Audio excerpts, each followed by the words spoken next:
Bonsoir tout le monde. Oui, nous le savons tous, le débat sur les retraites est biaisé.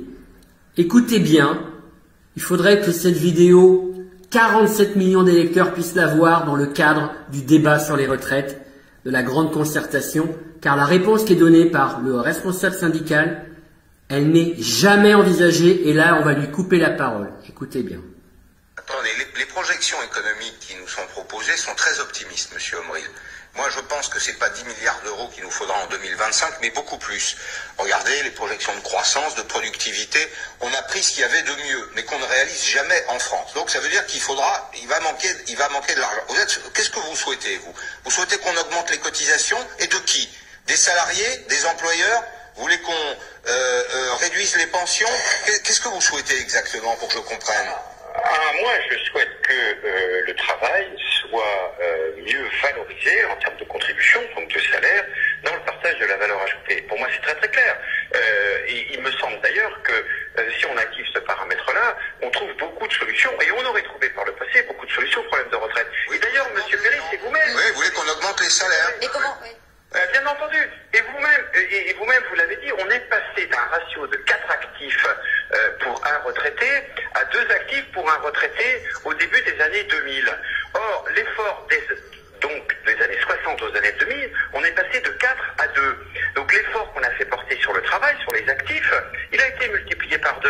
Et ça, la société l'a bien accepté. Pourquoi? Parce que justement, dans cette période de croissance, on a rendu au travail, donc au salaire, donc aux revenus, donc au pouvoir d'achat, donc à la capacité à financer du salaire différé, on a rendu la part au travail.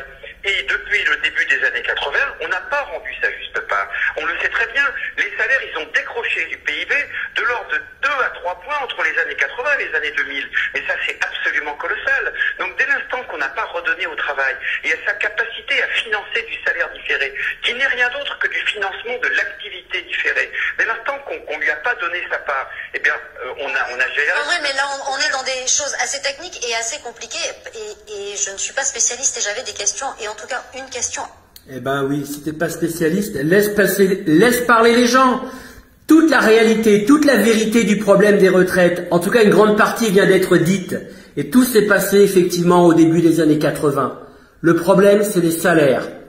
Et il faudrait un économiste, un historien pour nous expliquer d'où vient l'arnaque.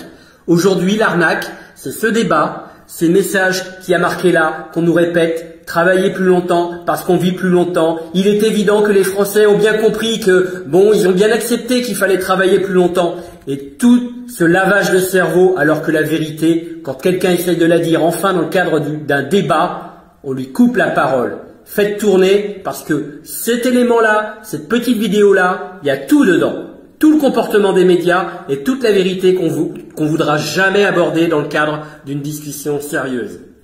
Allez, on lâche rien les gens.